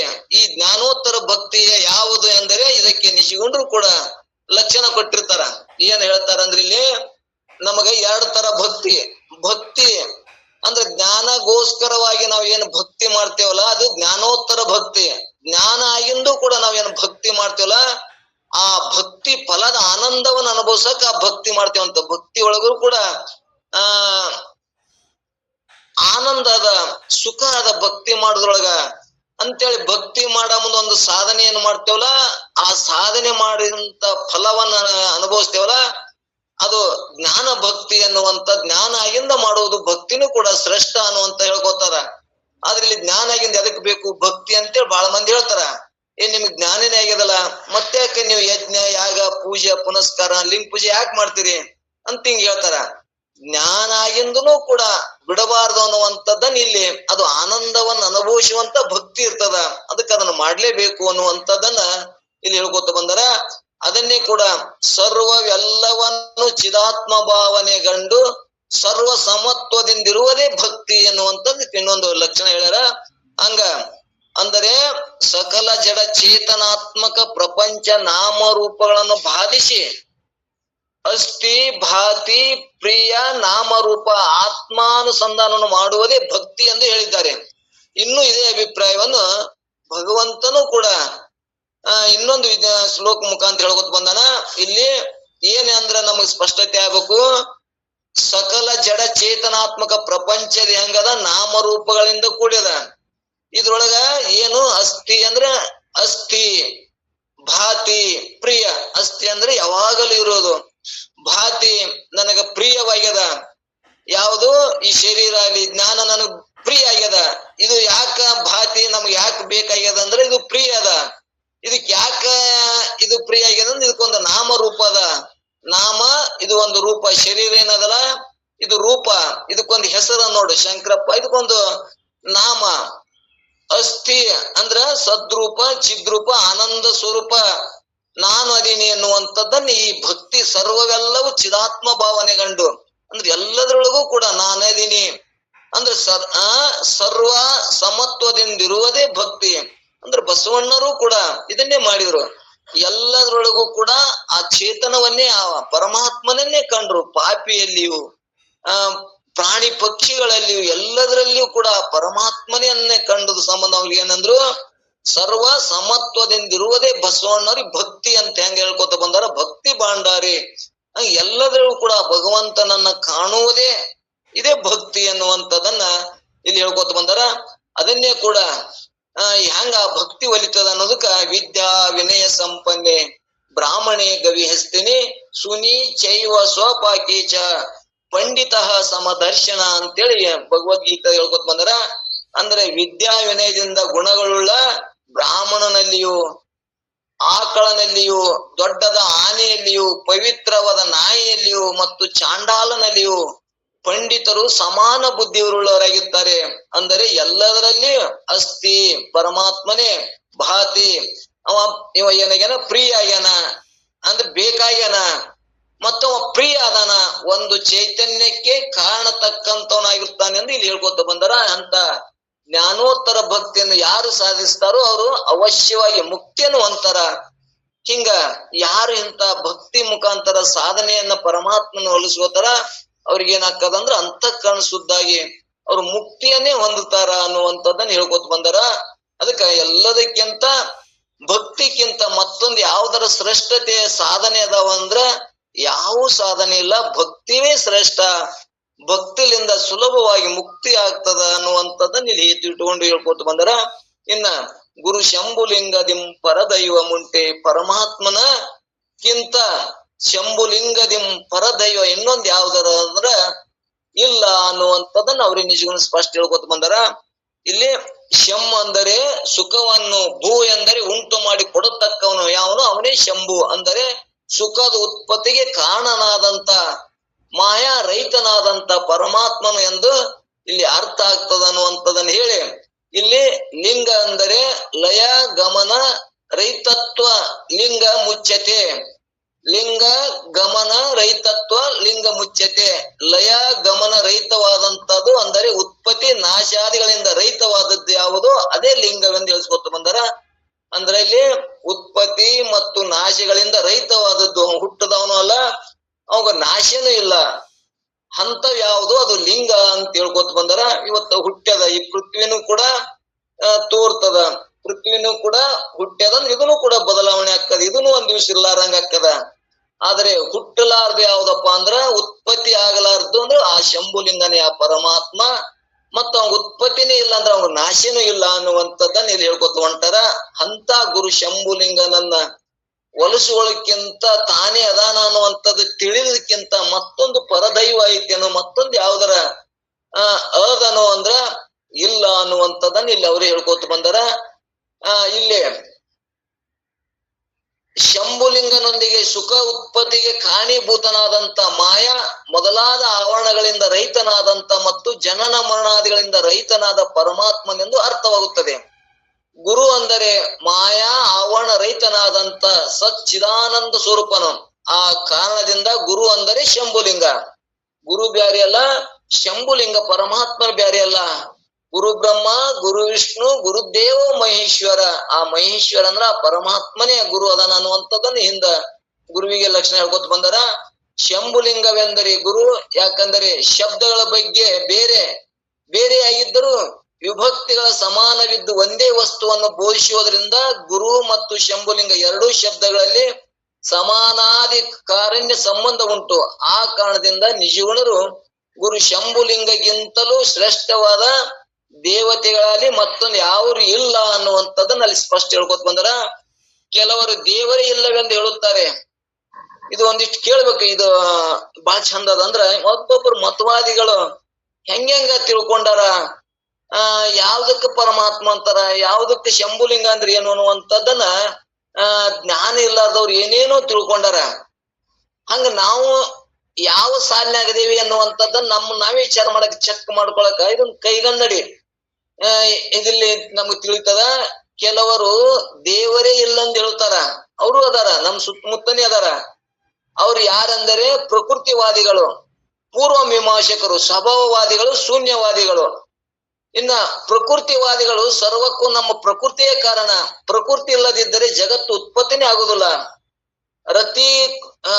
ರಕುತಿ ಭೋಗ ಮೋಕ್ಷಗಳು ಪ್ರಾಪ್ತಿ ಮಾಡಿಕೊಡುತ್ತದೆ ಮತ್ತು ಪ್ರಕೃತಿ ನಿತ್ಯವಾಗಿರ್ತದೆ. ಆದ್ದರಿಂದ ಈಶ್ವರನಿಲ್ಲ ಎಂದು ಅವ್ರು ಹೇಳ್ತಾರ. ಈ ಪ್ರಕೃತಿ ಅಂದ್ರೆ ಸತ್ವಗುಣ, ರಜಗುಣ, ತಮಗುಣದಿಂದ ಕೂಡಿದಂತ ಏನ್ ಪ್ರಕೃತಿ ಅದಲ್ಲ, ಈ ಪ್ರಕೃತಿಲಿಂದಾನೇ ಎಲ್ಲಾ ಉತ್ಪನ್ನ ಆಗ್ತದ. ಇಲ್ಲೇ ಭೋಗ ಭಾಗ್ಯ ಎಲ್ಲ ಮಾಡಿ ಇಲ್ಲೇ ನಮ್ಮ ಸತ್ತು ನೆಲ್ಲೇ ಸತ್ತು ಹೋಗ್ತೇವಲ್ಲ, ಇದೇ ಮೋಕ್ಷದ. ಮತ್ತೆ ಪರಮಾತ್ಮನ ಎಲ್ಲಿದಾನ, ಪರಮಾತ್ಮದ ಏನು ಕಾರ್ಯ ಅದ ಅಲ್ಲಿ? ಪರಮಾತ್ಮ ಇಲ್ಲೇ ಅನ್ನುವಂಥವ್ರು ಯಾರಪ್ಪ ಅಂದ್ರೆ ಇವರು ಒಂದಿಷ್ಟು ಮತವಾದಿಗಳು, ಶೂನ್ಯವಾದಿಗಳು, ಪ್ರಕೃತಿವಾದಿಗಳು ಮತ್ತು ಇನ್ನ ನ್ಯಾಯಕರು ಅಂತೇಳಿ ಇವ್ರು ಅನೇಕ ಮಂದಿಗೆ ನಾವು ಹೇಳ್ಕೊತ ಬಂದೇವಿ. ಇಲ್ಲಿ ಪೂರ್ವ ಮೀಮಾಂಸಕರು ಸರ್ವಕ್ಕೂ ಕರ್ಮವೇ ಕಾರಣ, ಕರ್ಮದಿಂದಲೇ ಜಗತ್ತು ಉತ್ಪತ್ತಿ ಆಗ್ತದ. ಕರ್ಮ ಯಾವಾಗ ನಷ್ಟವಾಗುತ್ತದೋ ಆಗ ಎಲ್ಲವೂ ಲಯ ಹೊಂದುತ್ತದೆ. ಆದ್ದರಿಂದ ಈಶ್ವರನಿಲ್ಲ ಅಂತ ಹೇಳೋರು ಅದಾರ. ಅಂದ್ರ ಈ ಕರ್ಮದಿಂದಲೇ ಜಗತ್ತು ಉತ್ಪನ್ನ ಆಗ್ಯದ. ಕರ್ಮನೇ ಇರ್ಲಿಕ್ಕಂದ್ರ ನಾವು ಕರ್ಮನೆ ಮಾಡ್ಲಿಕ್ಕಂದ್ರ ಜಗತ್ತೇನು ಉತ್ಪತ್ತಿ ಆಕಿತ್ತು. ಅದಕ್ಕೆ ಇಲ್ಲಿ ಈಶ್ವರನ್ ಪರಮಾತ್ಮಂದ ಏನ್ ಅವಶ್ಯದ, ಅವರು ಪರಮಾತ್ಮ ಇಲ್ಲ ಅನ್ನೋರು ಅದಾರ. ಇನ್ನು ಸ್ವಭಾವವಾದಿಗಳು, ಜಗತ್ತು ಸ್ವಾಭಾವಿಕವಾಗಿ ಉತ್ಪತ್ತಿ ಆಗಿರುತ್ತದೆ. ಹೇಗಂದರೆ ಅದು ಸ್ವಾಭಾವಿಕ ಅದು ಜಗತ್ತ. ಹಂಗ ಬೇವಿನಕಾಯಿ ಕೈ, ಮಾವಿನಕಾಯಿ ಹುಳಿ ಇವು ಹೇಗೆ ಸ್ವಭಾವ, ಹಾಗೆ ಜಗತ್ತು ಕೂಡ ತನ್ನಿಂದ ತಾನೇ ಸ್ವಭಾವ ಸಿದ್ಧವಾಗಿದೆ. ಇದು ಉತ್ಪತ್ತಿ ಆಗಿರ್ತದ. ಇದಕ್ಕೆ ಬೇರೆ ಯಾವ ಕಾರಣ ಇಲ್ಲ. ಆದ್ರಿಂದ ಈಶ್ವರನೇ ಇಲ್ಲ, ಪರಮಾತ್ಮನೇ ಇಲ್ಲ ಅನ್ನುವಂಥವ್ರು ಅದಾರ. ಮತ್ತಿನ್ನು ಸಾಂಖ್ಯರಲ್ಲಿ ಇಬ್ಬರು, ಒಬ್ರು ಕಪಿಲ ಮುನಿಯು, ಅನುಯಾಯಿಗಳೆಲ್ಲರೂ ಈಶ್ವರನನ್ನು ಒಡಂಬಡಿಸುತ್ತಾರೆ. ಆದ್ರಿಂದ ಅವರು ಶ್ವೇಶ್ವರವಾದಿಗಳೆಂದು ಹೇಳಿಸಿಕೊಳ್ಳುತ್ತಾರೆ. ಉಳಿದ ಸಾಂಖ್ಯರು ಈಶ್ವರನಿಲ್ಲವೆಂದು ಹೇಳುತ್ತಾರೆ. ಇವರು ನಿರೀಶ್ವರವಾದಿಗಳು. ಇಲ್ಲಿ ಶ್ವೇಶ್ವರವಾದಿಗಳು, ಇಲ್ಲಿ ನಿರೀಶ್ವರವಾದಿಗಳು, ಶೂನ್ಯವಾದಿಗಳು. ಶೂನ್ಯವೇ ಉಂಟು, ಈಶ್ವರನಿಲ್ಲ ಎಂದು ಹೇಳುತ್ತಾರೆ. ಇವರೆಲ್ಲರೂ ಕೂಡ ನಿರೀಶ್ವರವಾದಿಗಳು ಅನ್ನುವಂಥದ್ದನ್ನ ಇವರು ಮತವಾದಿಗಳು. ಇವ್ರು ಏನ್ ಹೇಳ್ತಾರ, ಇವ್ರು ಈಶ್ವರನೇ ಇಲ್ಲ ಅನ್ನುವಂಥವ್ರು ಕೂಡ ಈ ಲೋಕದೊಳಗೆ ಅದಾರ ಅನ್ನುವಂಥದ್ದನ್ನ ನಾವು ಇವತ್ತ ಕೇಳ್ಕೊತೇವೆ. ಇವತ್ತ ಅತಿ ದಂಭ, ಅಹಂಕಾರ, ಹಿಂಗ ಏನೇನು ನಾ ಮಾಡೀನಿ, ನಾನೇ ಸುಖವನ್ನು ಭೋಗಿಸ್ತೀನಿ, ಪ್ರಕೃತಿಲಿಂದಾನೇ ಸುಖ ಭೋಗಗಳದಾವು, ಎಲ್ಲಿ ಅದಾನ ದೇವ್ರ? ಗಂಡ ಹೆಂಡಿಂದ ಈ ಪ್ರಕೃತಿ ಹುಟ್ಟ್ಯದ, ಜಗತ್ತೆ ಹುಟ್ಟ್ಯದ. ಮತ್ತ ಇದು ಹೆಂಗ ಕೂಡದಾಗ, ಎಲ್ಲಿ ಅಡಿಕೆ ಕೂಡದಾಗ ಹೆಂಗ ಇಲ್ಲಿ ಕೆಂಪು ಹಾಕದ, ಹಿಂಗ ಪ್ರಕೃತಿ ಆಗ್ಯದ. ಇಲ್ಲಿ ದೇವ್ರ ಈಶ್ವರ ಎಲ್ಲಿ ಅದಾನ? ಈಶ್ವರ ಕಾಣಬೇಕಾಗಿತ್ತು. ಈಶ್ವರ ಇದ್ರ ಮೈಯಂಡ ನಾವು ಒಂದದ್ದಾಗಬೇಕಾಗಿತ್ತು. ಈಶ್ವರನಿಲ್ಲ, ಪರಮಾತ್ಮ ಇಲ್ಲ ಅನ್ನುವಂತ ಮತವಾದಿಗಳು ಬಹಳ ಮಂದಿ ಅದಾರ ಅನ್ನುವಂಥದ್ದನ್ನೇ ತಿಳ್ಸಕ ಇನ್ನು ನ್ಯಾಯಿಕರು ಆಗ್ಲಿ, ಪತಂಜಲಿ ಮೊದಲಾದವರು, ಇವ್ರು ಮತವಾದಿಗಳು ಎಲ್ಲಾ ಕಾಲಕ್ಕೆ ಎಲ್ಲಾ ದೇಶದಾಗ ಇದ್ದವ್ರು. ಇವ್ರು ಅಂತವ್ರು ಕೂಡ ಇಲ್ಲಿ ಏನಾಗ್ಯಾರ ಅಂದ್ರೆ ನೈಯಾಯಿಕರು, ಪತಂಜಲಿ ಮೊದಲಾದವರು ಈಶ್ವರತ್ವವನ್ನು ಒಡಂಬಡಿಸುತ್ತಾರೆ. ಹೇಗೆಂದರೆ ನೈಯಾಯಿಕರು ಕಾರ್ಯರೂಪವಾಗಿದ್ದ ಜಗತ್ತನ್ನು ಕಂಡು ಕಾರಣ ರೂಪನಾದ ಪರಮಾತ್ಮನಿದ್ದಾನೆ ಎಂದು ಹೇಳುತ್ತಾರೆ. ಒಂದಿಷ್ಟು ಮಂದಿ ಯಾರಪ್ಪ ಅಂದ್ರ ನೈಯಾಯಿಕರ, ಪತಂಜಲಿ ಮೊದಲಾದವರು ಈಶ್ವರತ್ವವನ್ನು ಒಡಂಬಡಿಸುತ್ತಾರೆ. ಹೆಂಗಂದ್ರೆ ನೈಯಾಯಿಕರು ಕಾರ್ಯರೂಪವಾಗಿದ್ದ ಜಗತ್ತನ್ನು ಕಂಡು ಕಾರಣ ರೂಪವಾದ ಪರಮಾತ್ಮನಿದ್ದಾನೆ ಎಂದು ಹೇಳುತ್ತಾರೆ. ಪರಮಾತ್ಮ ಇದು ಕಾರ್ಯ ನಡಿಬೇಕಾದ್ರ, ಈ ಜಗತ್ತಾಗಬೇಕಾದ್ರ ಹಿಂದಿರ್ಬೇಕು, ಪರಮಾತ್ಮ ಇರಬೇಕು, ಇಲ್ಲರೆ ಹೆಂಗ ಆಗ್ತದ ಅಂತೇಳಿ ಒಂದಿಷ್ಟ ಸುಮ್ ಅದಾನ ಅಂತೇಳಿ ಪರೋಕ್ಷ ಜ್ಞಾನ ಹೇಳ್ತಾರ. ಆದ್ರೆ ಅವ್ರಿಗೆ ಅಪರೋಕ್ಷ ಇಲ್ಲ. ಹಿಂಗ ಎಲ್ಲಾ ನಡಿಬೇಕಾದ್ರೆ ಹಿಂದಿರ್ಬೇಕು ಅನ್ನುವಂಥದ್ದು ಯಾರು ಇಲ್ಲಿ ಪತಂಜಲರು ಮತ್ತು ಒಂದಿಷ್ಟು ಮಂದಿ ಮತವಾದಿಗಳು ಹಿಂಗ್ ಹೇಳ್ತಾರ ಅನ್ನುವಂಥದ್ದನ್ನ ಹೇಳ್ಯಾರ.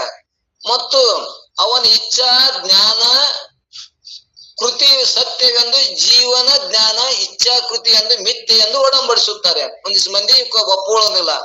ಇನ್ನು ಪತಂಜಲರು ಈಶ್ವರನ್ ಇರುತ್ತಾನೆ ಅಂದ್ರೆ, ಪತಂಜಲರು ಅಂದ್ರ ಇವ ಋಷಿನೇ. ಪತಂಜಲರು ಏನ್ ಹೇಳ್ಕೊತ ಬಂದಾರ, ಅವನು ಪಂಚ ಕ್ಲೇಶಗಳಿಂದ ರಹಿತನಾಗಿದ್ದಾನೆ ಮತ್ತು ತ್ರಿತಾಪಗಳಿಂದಲೂ ರಹಿತನಾಗಿದ್ದಾನೆ. ಪಂಚ ಕ್ಲೇಶಗಳು ಅವು ಯಾವಪ್ಪ ಅಂದ್ರ ಅವಿದ್ಯೆ, ಅಸ್ಮಿತೆ, ರಾಗ, ದ್ವೇಷ, ಅಭಿನವೇಶ, ಇವು ರಹಿತನಾಗ್ಯಾನ. ಮತ್ತು ತ್ರಿತಾಪಗಳಿಂದಲೂ, ತ್ರಿತಾಪಗಳಂದ್ರ ಆಧ್ಯಾತ್ಮಿಕ, ಆದಿ ದೈವಿಕ, ಆದಿ ಭೌತಿಕ ತಾಪಗಳಿಂದ ರಹಿತನಾಗಿದ್ದಾನೆ. ಜೀವನು ಪಂಚ ಕ್ಲೇಶಗಳಿಂದ ಮತ್ತು ತ್ರಿತಾಪಗಳಿಂದ ಸಹಿತನಾಗಿದ್ದಾನೆ ಎಂದು ಒಡಂಬಡಿಸುತ್ತಾರೆ. ಒಂದಿಷ್ಟು ಮಂದಿ ಹಿಂಗ ಅದಾನ ಅಂತ ಒಂದಿಷ್ಟು ಮಂದಿ ಮತವಾದಿಗಳು ಹೇಳ್ತಾರ, ಒಂದಿಷ್ಟು ಮಂದಿ ಇಲ್ಲ ಅನ್ನುವಂಥವ್ರು ಇವು ಒಂದಿಷ್ಟು ಮತವಾದಿಗಳು ಅದಾರ. ಇವರೆಲ್ಲರೂ ಪರಮಾತ್ಮನ ಒಂದೊಂದು ಲಕ್ಷಣಕ್ಕೆ ಪರಮಾತ್ಮನ ತಿಳಿದವರಲ್ಲದೆ ಪರಮಾತ್ಮನು ಪೂರ್ಣ ಸ್ವರೂಪವನ್ನು ಕಂಡು ಹಿಡಿಯಲಿಲ್ಲ. ಹೇಗೆಂದರೆ ಒಂದು ದೃಷ್ಟಾಂತ ಕೊಟ್ಟು ಹೇಳ್ತಾರ.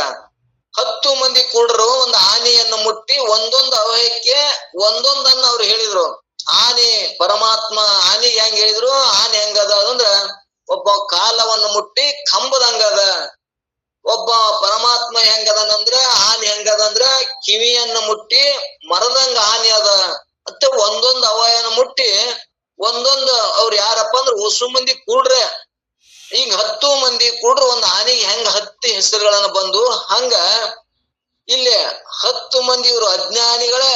ಇವ್ರು ಏನ್ ಹೇಳಿದಾರಪ್ಪ ಅಂದ್ರ ಒಂದೊಂದು ಅವಯಗಳನ್ನ ಒಂದೊಂದು ತಿಳ್ಕೊಂಡು ಪರಮಾತ್ಮನ ಹಿಂಗ ಅದಾನ ಅನ್ನುವಂಥದ್ದನ್ನ ಅವ್ರು ಇಲ್ಲಿ ತಮ್ಮ ಮಂಡನೆ ಮಾಡಿದ್ರು. ಇಲ್ಲ ಅನ್ನುವಂಥವ್ರೇ ಹೇಳಿದ್ರು.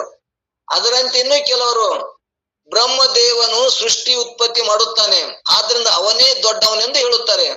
ಕೆಲವರು ಬ್ರಹ್ಮನು ಸಹ ಭಗವಂತನ ನಾಭಿ ಕಮಲದಿಂದ ಉತ್ಪನ್ನ ಆಗಿದ್ದಾನೆ, ಆದ್ರಿಂದ ವಿಷ್ಣು ಭಗವಂತನೇ ದೊಡ್ಡವನು. ಮತ್ತೆ ಇಲ್ಲಿ ಏನಪ್ಪಾ ಅಂದ್ರೆ ಒಬ್ಬ ವಿಷ್ಣು ದೊಡ್ಡವ, ಒಬ್ಬ ಪರಮಾತ್ಮ ದೊಡ್ಡವ ಅಂತ ಇಲ್ಲಿ ಹಿಂಗ್ ಹೇಳ್ಕೋತ ಅದಾರ ಅನ್ನುವಂಥದ್ದನ್ನ ನಾವು ಕೇಳ್ಕೊಂಡು ಬಂದೇವೆ. ಇಲ್ಲಿ ಒಂದ್ ಕಡೆ ಹೇಳ್ಯಾರ ನೋಡು, ಏನ್ ಹೇಳ್ಯಾರಂದ್ರ ಗುರುಗಳ ಅಪಮಾನ, ಸಾಧುಗಳ ನಿಂದೆ, ಹರಿಹರಗಳಲ್ಲಿ ಭೇದ ಅಂದ್ರ ಹರರಲ್ಲಿ ಭೇದ.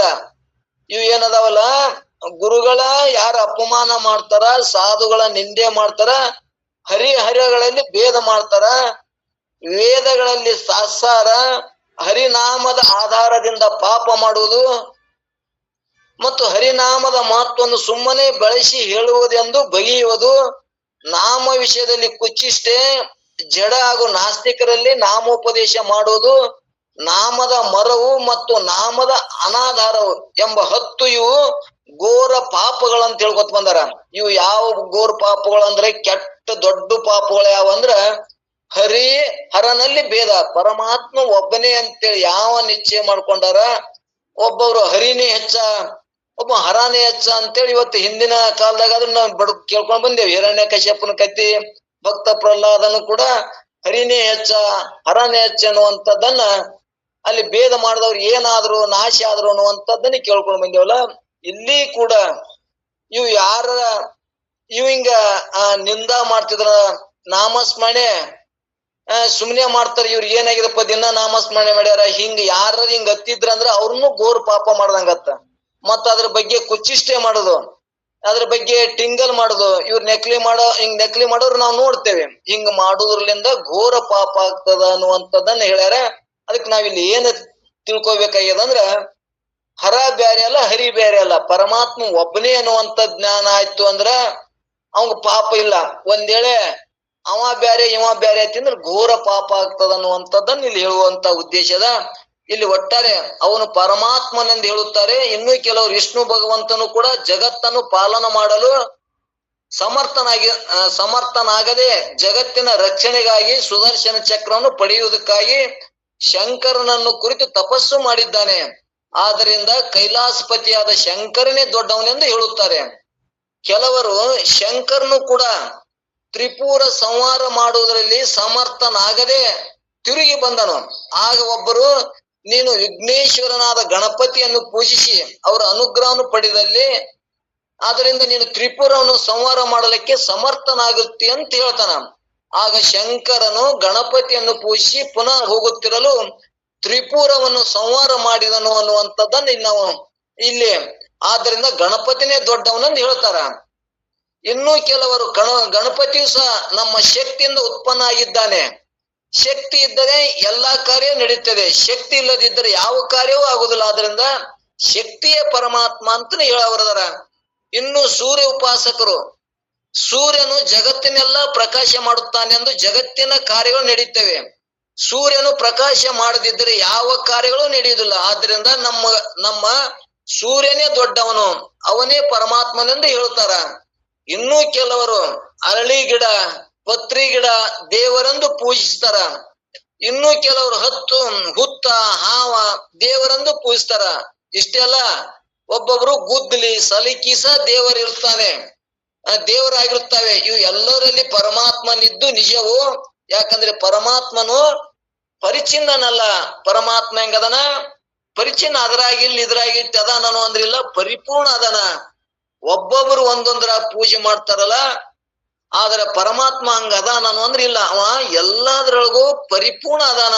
ಅಂದ್ರೆ ಎಲ್ಲೇ ನೀ ಪೂಜೆ ಮಾಡಿದ್ರು ಆ ಭಗವಂತಗೆ ಮುಡ್ತದ ಅನ್ನುವಂಥದ್ದನ್ನ ಇಲ್ಲಿ ಉದ್ದೇಶದ. ಯಾಕಂದ್ರೆ ಪರಮಾತ್ಮನು ಪರಿಚಿನ್ನನಲ್ಲ, ಪರಿಪೂರ್ಣನಾಗಿದ್ದಾನೆ. ಆದ ಕಾರಣ ಪರಮಾತ್ಮನು ಎಲ್ಲಾ ವಸ್ತುಗಳಿರುತ್ತಾನೆ. ಆದ್ರೆ ಪರಮಾತ್ಮನು ಪೂರ್ಣತ್ವವನ್ನು ತಿಳಿಯದೆ ಪರಿಚಿನ್ನ ಭಾವದಿಂದ ಕೂಡಿರುವ ಕಾರಣ ಇವರಿಗೆ ಯಥಾರ್ಥ ಫಲ ಸಿಗುವುದಿಲ್ಲ. ಫಲವೇನು ಆಗುತ್ತದೆ? ಎಷ್ಟೆಷ್ಟು ಭಾವನಾ ಮಾಡುತ್ತಾರೋ ಅಷ್ಟೆಷ್ಟು ಫಲವಾಗ್ತದ. ಪರಮಾತ್ಮನಿಗೆ ಮಾಯಾ ಉಪಾಧಿ ಮೂಲಕ ಮಹೇಶ್ವರನ್ ಎಂದು ಹೆಸರು ಪ್ರಾಪ್ತಿ ಇರುತ್ತದೆ. ಇವನೇ ಜಗತ್ಕರ್ತನಾಗಿದ್ದಾನೆ. ಇವನಿಗೆ ಶುದ್ಧ ಸತ್ವಗಳಿಂದ ಕೂಡಿದ ಮಾಯಾ ಉಪಾಧಿಯಾಗಿರುವುದರಿಂದ ನಿತ್ಯ ಮುಕ್ತನಾಗಿರುತ್ತಾನೆ. ಇವನ ವ್ಯತಿರೇಕ್ತ ಸರ್ವತ್ರದಲ್ಲಿ ವ್ಯಾಪಕನಾದ ತನು ಉಂಟು, ಅದು ಪರಮಾತ್ಮ ಚೇತನವೆಂದು ಹೇಳಿಸಿಕೊಳ್ಳುತ್ತದೆ. ಅದೇ ಗುರು ಶಂಭುಲಿಂಗವು ಇದಕ್ಕಿಂತಲೂ ಹೆಚ್ಚಿನ ದೇವತಾ ಅನ್ನುವಂಥದ್ದೇ ಇರುವುದಿಲ್ಲ. ಆದ್ದರಿಂದ ಗುರು ಶಂಭುಲಿಂಗಕ್ಕಿಂತಲೂ ಶ್ರೇಷ್ಠವಾದ ದೇವರಿಲ್ಲವೆಂದು ಹೇಳಿದ್ದಾರೆ. ಇನ್ನು ಮನುಷ್ಯನ ಅತ್ಯಂತ ದುಃಖ ನಿವೃತ್ತಿ, ಪರಮಾನಂದ ಪ್ರಾಪ್ತಿ ರೂಪ ಮೋಕ್ಷ ಹೊಂದಬೇಕಾದ್ರೆ ತನ್ನ ಸ್ವರೂಪನಾದ ಜ್ಞಾನ ಮಾಡಿಕೊಳ್ಳಬೇಕು. ಸ್ವರೂಪದ ಜ್ಞಾನವು ಶುದ್ಧ ಅಂತಃಕರಣದಲ್ಲಿ ಆಗುತ್ತದೆ, ಮಲಿನ ಅಂತಃಕರಣದಲ್ಲಿ ಆಗುವುದಿಲ್ಲ. ಆದ್ದರಿಂದ ಮನುಷ್ಯನು ಮೊದಲು ಅಂತಃಕರಣ ಶುದ್ಧಿಯನ್ನು ಹೊಂದತಕ್ಕದ್ದು. ಅಂತಃಕರಣ ಶುದ್ಧವಾಗಬೇಕಾದ್ರೆ ಪರಮಾತ್ಮನ ಕೃಪೆ ಆಗಬೇಕು. ಪರಮಾತ್ಮನ ಕೃಪೆ ಕರ್ಣಗಳಲ್ಲಿ ದೋಷ ನಿವೃತ್ತಿ ಆದಾಗ ದೋಷ ನಿವೃತ್ತಿ ಆಗದ ವಿನಃ ಆಗುವುದಿಲ್ಲ. ಆದ್ರಿಂದ ನಿಜಗೊಂಡ್ರು ತ್ರಿಕರಣಗಳ ದೋಷವಿದ್ದರೆ ಪರಮಾತ್ಮನು ಒಲಿಯುವುದಿಲ್ಲ ಅನ್ನುವಂಥದ್ದನ್ನ ಇಲ್ಲಿ ನಮ್ಮ ಅಂತಃಕರಣಗಳು ಶುದ್ಧಿ ಇದ್ರೆ ಮಾತ್ರ ಪರಮಾತ್ಮನ ಒಲಿತನ. ಅಂದ್ರೆ ಪರಮಾತ್ಮ ಜ್ಞಾನ ಆಗ್ತದ, ಅವನೇ ಪರಮಾತ್ಮ ಆಗತಾನ. ಅವ ಬ್ಯಾರೆ ಅಲ್ಲ, ಪರಮಾತ್ಮ ಬ್ಯಾರೆ ಅಲ್ಲ ಅನ್ನುವಂಥದ್ದನ್ನ ಹಿಂಗ ಅನೇಕ ಆ ಶಂಭುಲಿಂಗವೇ ತನಗಿಂತ ಬ್ಯಾರೆ ಅದಾನು ಅಂದ್ರೆ ತಾನೇ ಶಂಭುಲಿಂಗ ಪರಮಾತ್ಮನಿದಾನ. ಇದ್ರ ತಿಳಿಕ್ಕಿಂತ ಇನ್ನೊಂದು ಯಾವ್ದರ ಶ್ರೇಷ್ಠತೆ ಅದನು ಅಂದ್ರ ಇಲ್ಲ ಅನ್ನುವಂತ ಎಲ್ಲಾ ಮತವಾದಿಗಳಿಗೆ ಅಲ್ಲಗಳಿದು. ಇಲ್ಲಿ ಸರ್ವ ದುಃಖಗಳ ನಿವೃತ್ತಿ, ಪರಮಾನಂದ ಪ್ರಾಪ್ತಿಯೇ ಮೋಕ್ಷ ಆಗ್ತದ ಅನ್ನುವಂಥದ್ದನ್ನ ಇಲ್ಲಿ ಹೇಳ್ಕೋತ ಬಂದರ. ಇಲ್ಲಿ ಏನಪ್ಪಾ ಅಂದ್ರೆ ಇಲ್ಲಿ ನಾವು ಕೇಳ್ಕೊಂಡ್ ಬಂದೇವೆ, ಸರ್ವ ದುಃಖಗಳ ನಿವೃತ್ತಿ ಪರಮಾನಂದ ಪ್ರಾಪ್ತಿ ಅಂದ್ರೆ ಏನು ಅನ್ನುವಂಥದ್ದನ್ನ ಎಲ್ಲರೂ ಕೇಳ್ಕೊಂಡ್ ಬಂದಾರ. ಇಲ್ಲಿ ಸರ್ವ ದುಃಖಗಳಂದ್ರ ಅಜ್ಞಾನ ಸಹಿತ ಅನೇಕ ಜನನ ಮರಣಾದಿಗಳೇ ದುಃಖ. ಇನ್ನ ನಿವೃತ್ತಿ, ಸರ್ವ ದುಃಖಗಳ ನಿವೃತ್ತಿ ಅಂದ್ರ ಮಿಥ್ಯತ್ವದ ನಿತ್ಯ ರೂಪ ಬಾಧವೇ ಅದಕ್ಕೆ ನಿವೃತ್ತಿ ಅಂತ ಹೇಳ್ಕೊತ ಬಂದಾರ. ಅಂದ್ರ ಇದು ಪ್ರಪಂಚ ಮಿಥ್ಯ ಅಂತ ನಿಶ್ಚಯ ಆಗ್ಬೇಕು. ಮಿಥ್ಯ ಸುಳ್ಳು ಅಂತೇವೆ, ಆದ್ರೆ ನಿಶ್ಚಯ ಆಗಿಲ್ಲ. ಅದು ನಿಶ್ಚಯ ಆಯ್ತಪ್ಪ ಅಂದ್ರೆ ಅದೇ ನಿವೃತ್ತಿ ಆಗ್ತದ. ಮತ್ತು ಪರಮಾನಂದ ಪ್ರಾಪ್ತಿ ಅಂದ್ರೆ ಪರಮಾನಂದ ಪ್ರಾಪ್ತಿ ಅಂದ್ರ ಎಲ್ಲ ಪರಮ ಪ್ರೇಮಕ್ಕೆ, ಎಲ್ಲಾ ಪ್ರೇಮಕ್ಕೆ ಯಾವುದು ವಿಷಯವಾಗಿದೆಯೋ ಅದೇ ಪರಮಾನಂದ. ತಾನೇ ಅದಕ್ಕೆ ಎಲ್ಲದಕ್ಕೂ ವಿಷಯಕ್ಕೆ ಯಾರದರ ತಾನೇ ಪ್ರಿಯ ಅದಾನ. ಅದಕ್ಕ ತಾನೇ ಪ್ರಿಯ, ಪರಮ ಪ್ರೇಮಕ್ಕೆ ವಿಷಯವೇ ಪರಮಾನಂದ ಅನ್ನುವಂಥದ್ದು ಹೇಳ್ಕೊತ ಬಂದಾರ. ಇಲ್ಲಿ ಪ್ರಾಪ್ತಿ ಅಂದ್ರೆ ಏನು ಅಂದ್ರ, ಪ್ರಾಪ್ತಿ ಅಂದ್ರ ಹೊರಗೆ ಎಲ್ಲರ ಪ್ರಾಪ್ತಿ ಆಗ್ತದನೋ, ಹೊರಗೆ ಎಲ್ಲರ ಸಿಗ್ತದ ಅನ್ನೋದು ಇಲ್ಲ. ತಾನೇ ಪ್ರಾಪ್ತಿ ಸ್ವರೂಪನೇ ತಾನೇ ಅದಾನ. ಅಂದ್ರೆ ಒಂದು ದೃಷ್ಟಾಂತ ಹೇಳ್ಯಾರ, ಕಂಠಾಭರಣ ನ್ಯಾಯದಂತೆ. ಅಂದ್ರೆ ಕೊರಳಗೆ ಸರ ತನ್ನ ಕೊರಳಗೆ ಅದ, ಅದು ಏನೋ ಶೆರಗ್ ಹಾಕ ಮುಂದೆ ಹಿಂದೋಗ್ಯದ, ಅದು ನನ್ ಕಳದ ಇಲ್ಲ ಅಂತ ಹೇಳ್ಕೊತ ಬಂದ. ಯಾವಾಗ ಒಬ್ರು ಜ್ಯೋತಿಷ್ಯರು ತೀರ್ಸಿ ಹೇಳಿದಾಗ ನನ್ಗೆ ಸಿಕ್ತು ಅಂತಾನ.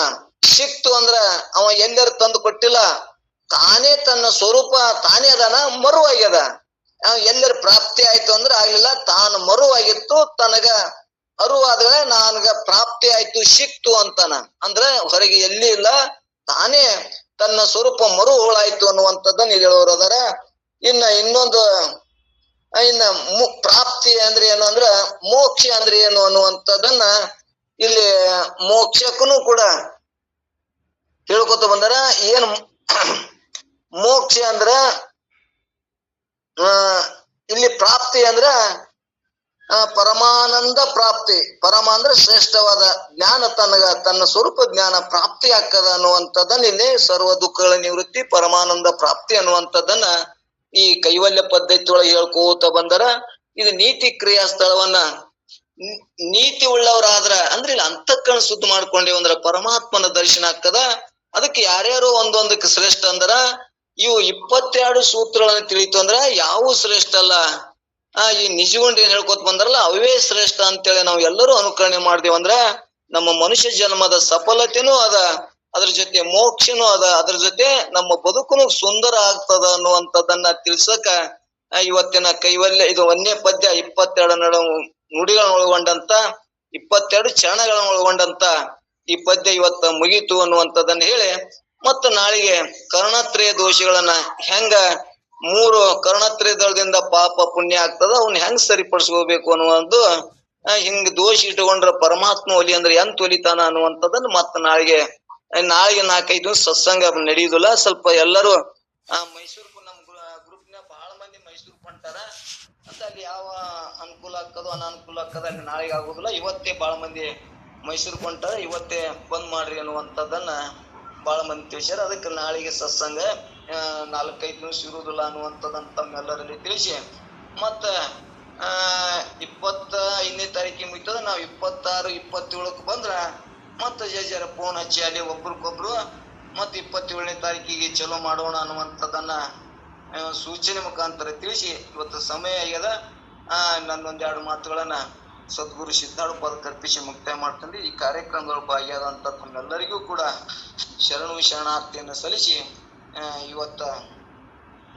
ಇವತ್ತ ಒಟ್ಟಾರೆ ನಾಳೆಗೆ ಏನೈತಲ್ಲ ಅದ್ರ ಸತ್ಸಂಗ ನಡೆಯುದಿಲ್ಲ ಅನ್ನುವಂಥದ್ದನ್ನ ತಿಳಿಸಿ, ಇನ್ನ ಎಲ್ಲರೂ ತಮ್ಮ ಇದ್ರಾಗ 22 ಚರಣದೊಳಗೆ ತಮ್ಮ ಏನ್ ಅನುಭವಕ್ಕೂ ಬತ್ತು, ಅದರಿಂದ ನಮ್ಗೆ ನಾವು ಇದನ್ನ ಸಂಗ್ರಹ ಮಾಡ್ಕೊಳ್ಳೋನು, ಯಾವುದನ್ನ ಬಿಡಬೇಕು ಯಾವುದನ್ನ ಹಿಡಿಬೇಕು ಅನ್ನುವಂಥದ್ದನ್ನ ತಮ್ಮ ಅನಿಸಿಕೆಗಳನ್ನ ಹಂಚ್ಕೊಂಡ್ರೆ ಬಹಳ ಚಲೋ ಆಗ್ತದ ಅನ್ನುವಂಥದ್ದನ್ನ ತಮ್ಮಲ್ಲಿ ತಿಳಿಸಿ ಇವತ್ತಿನ ಸತ್ಸಂಗದಲ್ಲಿ ಮುಕ್ತಾಯ ಮಾಡೋಣ್ರಿ. ಎಲ್ಲರಿಗೂ ಶರಣು ಶರಣಾರ್ಥಿಗಳು.